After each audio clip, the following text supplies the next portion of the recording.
The book of Corinthians chapter 9 verse 8 says that Elohim is able to make all grace abound toward you, that you always, having all sufficiency in all things, may abound unto every good work. So this is a loaded verse. It has a lot of things if we are to break it down. But I will pick up two things, in fact, and highlight them. Number one, it's God is able.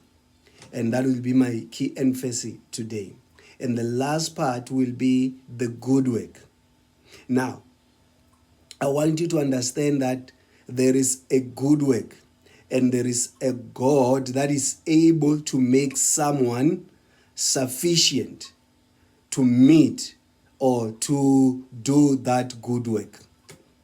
Let me repeat that.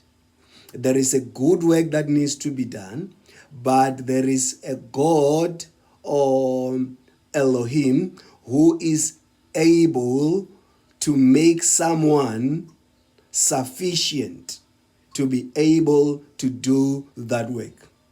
So I believe I'm speaking to someone right now who has a good work that is standing before him. And maybe finances has been the challenge that is delaying you from doing that work or hindering you from doing that work. But I want to say to you, I want you to understand that there is a God who is able to make all grace abound towards someone so that he becomes sufficient, he becomes competent, he becomes equal to that task. So the good task that you want to do can be in your family. Maybe you want to finish building that house, you want to buy that car, you want to send your children to school, you want to help that extended family member. I don't know what a good work you are facing right now in your family. Maybe a good work is within your local church. Maybe you want to finish building that project. You want to finish building that project. You want to buy your pastor a car. You want to do something good for your local church. Maybe you want to expand the work of giving into your community, like having a soup kitchen, a good work. I know that we all have a good work that we want to do. But there is a God who is able to make us sufficient so that we are able to do that good work. Maybe the good work is in your community. You want to build children's home. You want to build a university, community university. You want to do something good for your community. You have looked around and realized that in your community, there is no sports ground where children can play, swimming pool where children can go in summer. So some are even drowning in the rivers because they are looking for something like a swimming pool. Whatever good work that you want to do, that the Lord has dropped in your spirit, I want you to understand that there is Yahweh Elohim who is able to make you sufficient so that you can do that good work. Let's close this one by looking at the word able. Yahweh is able. But to understand this, you need to understand the fact that your giving, your distribution of money, how you commission your income, your money, has to do with your knowledge, your understanding, your experience of Yahweh's capability, Yahweh's power.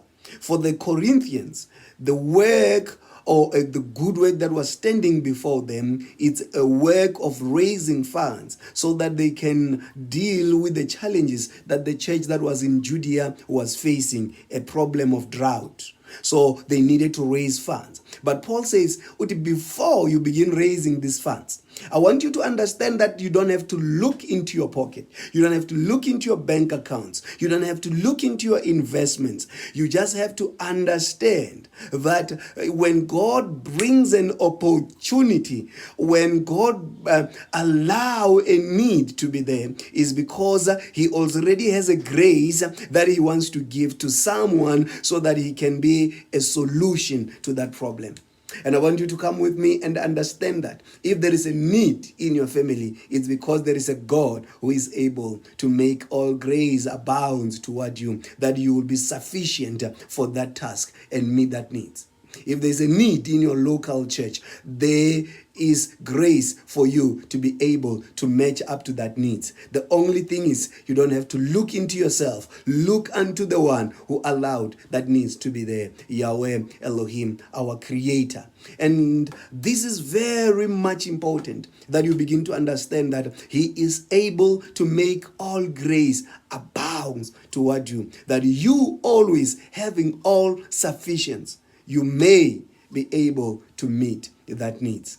And, let me say, give you example by Abraham. Abraham, he is married to a barren woman. They are 90 and the woman is 80. And as he is like that, God comes to him and say, Abraham, I am going to bless you. And through your seed that will come out of your wife, your barren woman who is 90-year-old, I am going to bless all the families of the earth. And Abraham believed God, and he saw God restoring his wife and making her to give birth at the old age, at 90. Oh my God, that's amazing.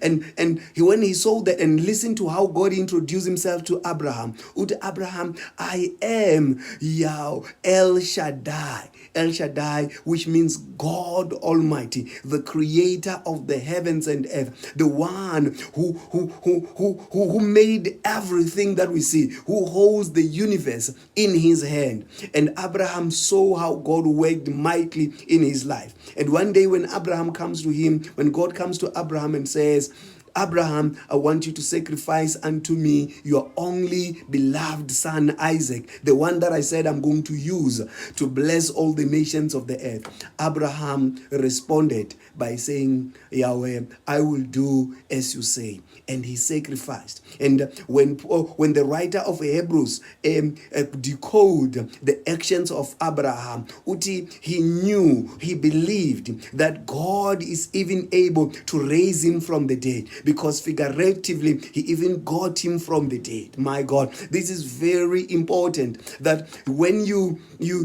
understand the power and the ability of God, you cannot withhold anything. When he say release it, give it, minister to it, there's no need for you to run away from that church project. There's no need for you to hide from your family because there's some needs. There's no need for you to hide from the community because they have some need. You have to understand that you serve Elohim, who is able to do exceedingly abundantly above all that which you can ask or think of. He will meet that need. He will make you able and sufficient